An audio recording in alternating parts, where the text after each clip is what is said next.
Good evening. This is Isaac with Programmable Audio for episode 6 of Mix with a Newb. Tonight's topic, we're going to do a mixed topic of splitting items, and we're going to cover the plugin ReaFir stock Swiss Army knife plugin, and you'll see why I call it that later. Alright, so tonight we're going to split items and move them to their own track. The reason we're going to cover this is, excuse me, in the last tutorial, as I began hearing the mix, there's a section here where the bass notes begin changing their pattern. It starts right here. Let's listen to it. I'll let you listen to. Just briefly, I'll have it playing in the mix, and then I'll solo it so you can hear the way the notes sound. And at first, you're not going to be able to hear them because they're really far underneath the mix. So here we go.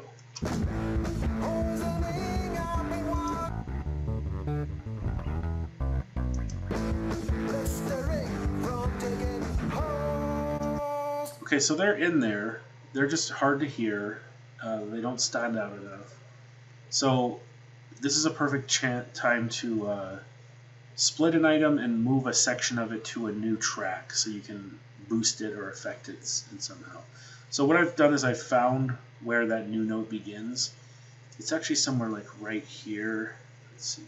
The thing is, this is like a little accent note. If you listen, solo it again. It's like boo doo doo doo doo.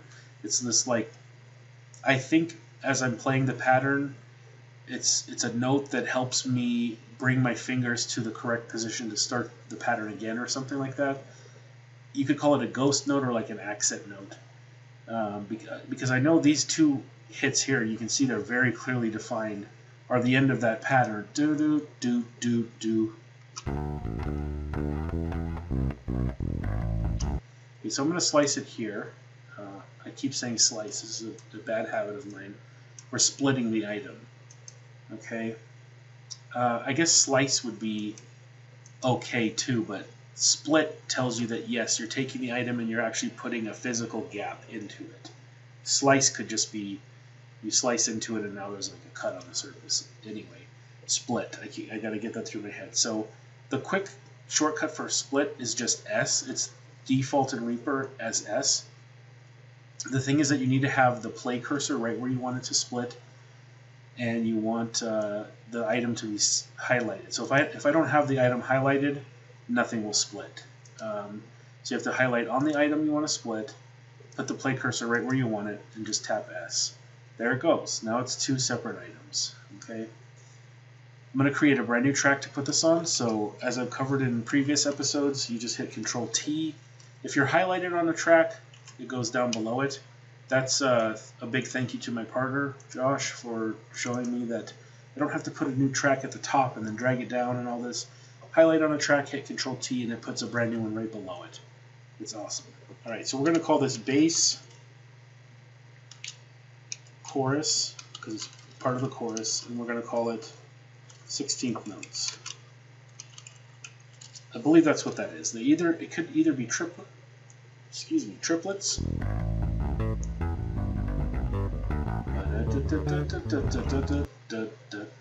I can't tell. It's possibly a combination of triplets and 16th notes. We're going to color this track blue so it matches with everything. Again, right click inside the body of the track here, the head of it or whatever you call that. Custom color, and then pick the same blue. Now it matches. Alright, and so what we want to do is move it down. Make sure you turn your snapping back on, because if you have snapping off, I'll give you a demonstration of what can happen. If you kind of angle your hand with the mouse down as you're moving it, there, see how it's kind of sliding? Oops. Now it's it's off the beat. So I'm going to hit Control Z to undo what I did. It puts it right back where it was. Turn my snap back on. And the reason that the snap won't let you slide it left and right, it actually will, but you have to slide it a significant amount to make it snap to the next measure. So I'm going to actually undo this again. So as long as you're within kind of these two measure lines, this will not move left and right at all. So it'll just come down, nice and even and perfect. And that's what you want. Okay, so let's do that for, actually,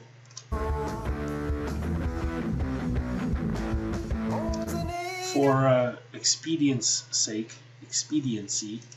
I'm not going to do that to the rest of them, but normally what I would do is I'd move to each chorus, make the split, bring it down so that I have the 3 chunks here, and then if I want to affect them, like in this case I want to boost them, I can put that as a plugin on this new track.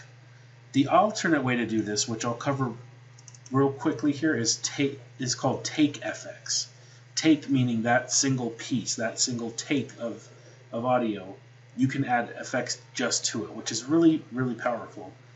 It's a really handy thing to have when you get down into mixing. So I double-clicked on the track, on the actual item itself, I'm sorry, not the track. And down here at the very bottom is Take Effects, and it opens up the plugin browser just like if you had clicked FX over on the side. So let's throw Fir on there. There's ReaFir. And then let's close these out without doing anything.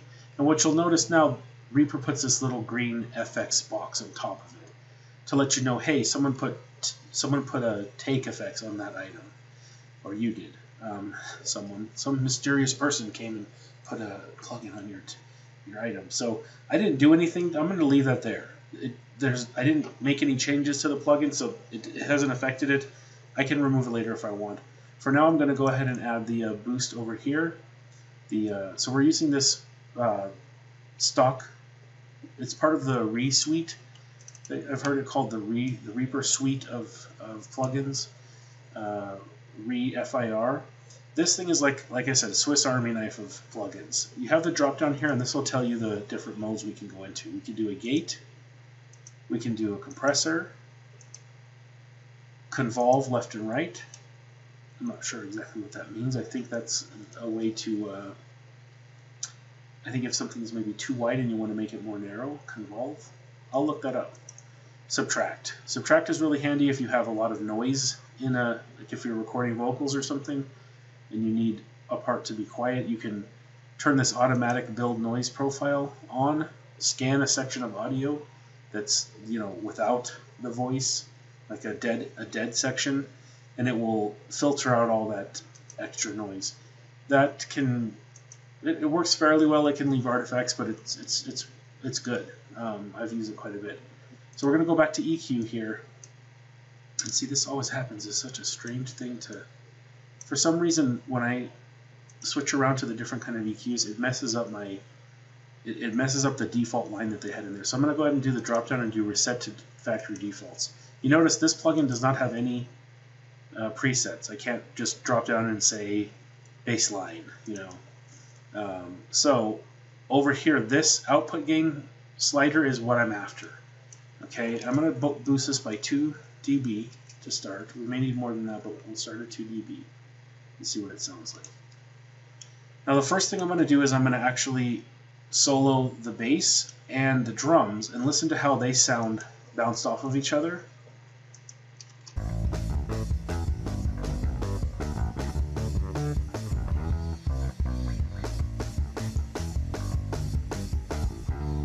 I can hear the bass just fine. The bass may need to come down a little bit. Actually, let's go 1 dB because I may have boosted it by 1 dB elsewhere, and that's why it's not at exactly -8 anymore. There we go. All right, so I'm happy with that. Let's unsolo them and listen to the whole mix and see if those moving bass notes now stand out enough.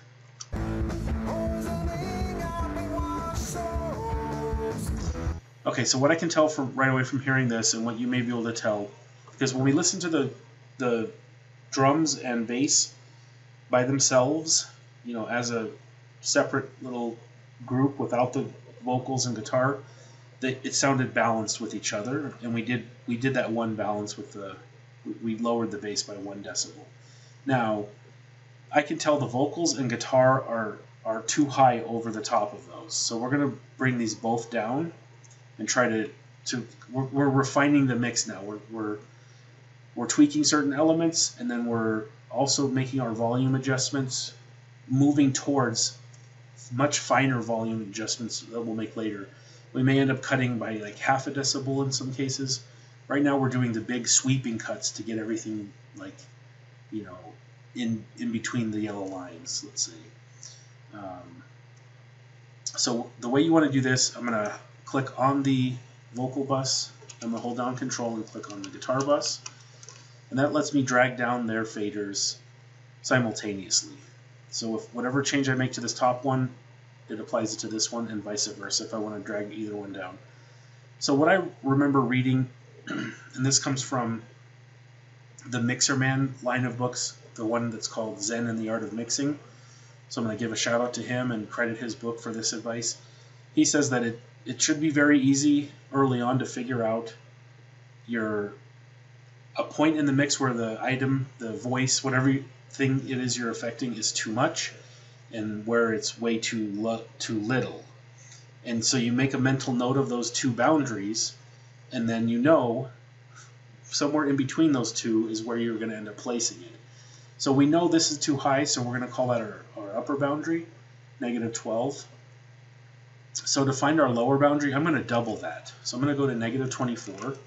And if that sounds like a pretty extreme cut, that's because it will be, and we'll know that that's sort of our lower boundary, and then we'll start working backwards from there.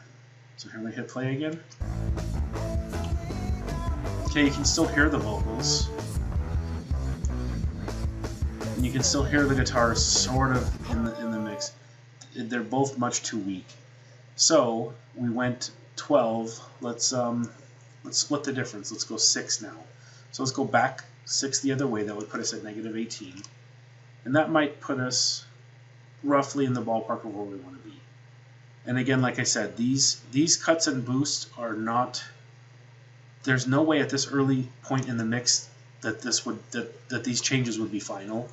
You're going to fine tune these later. And you might even do automation where, you know, your volume set at -18, but through using automation lanes, the volume kind of goes up and down in different parts.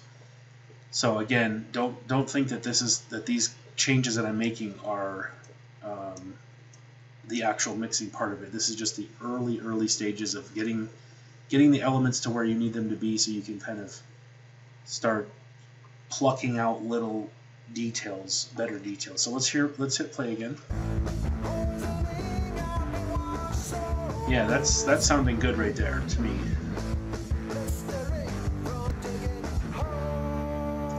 Now that bass part, I almost feel like it needs a little more. So my choice is I could go back and add that dB back to the bass that I removed. Let's go backwards in the song a little and see how the bass sounds though. Okay, it's as I suspected, there's plenty of bass in other parts of the song. In fact, let's listen to beyond that, the part we've been working on. Yeah, there's plenty of bass. So what we want to do, we're going to give this a little more kick. Let's double what we gave it. Let's give it +4 and see if that helps. Because I can hear it now clearly in the mix, but it's not moving the part like I want it to. Okay, so here we go again. Now I've doubled the output gain that I added using this ReaFir plugin from +2 to +4. Let's hear it. That's it. I'm going to drag it down to I'm going to subtract 1 decibel and go to +3.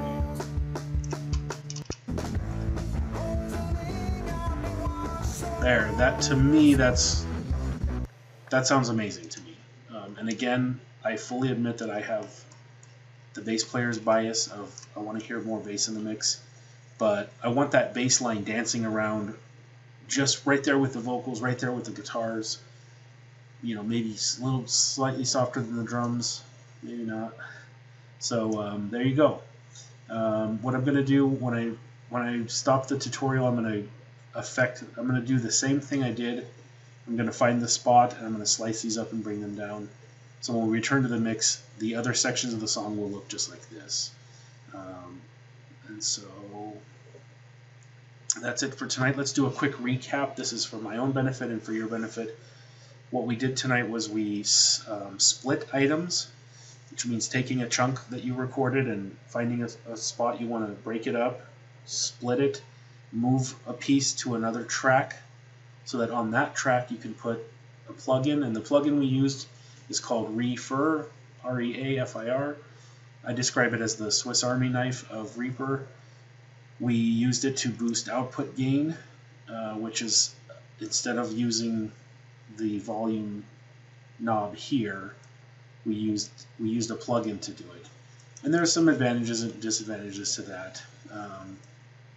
The advantage to me is that now you don't have to mess with this. You don't have to worry about moving this off of 0. You can just leave this at 0.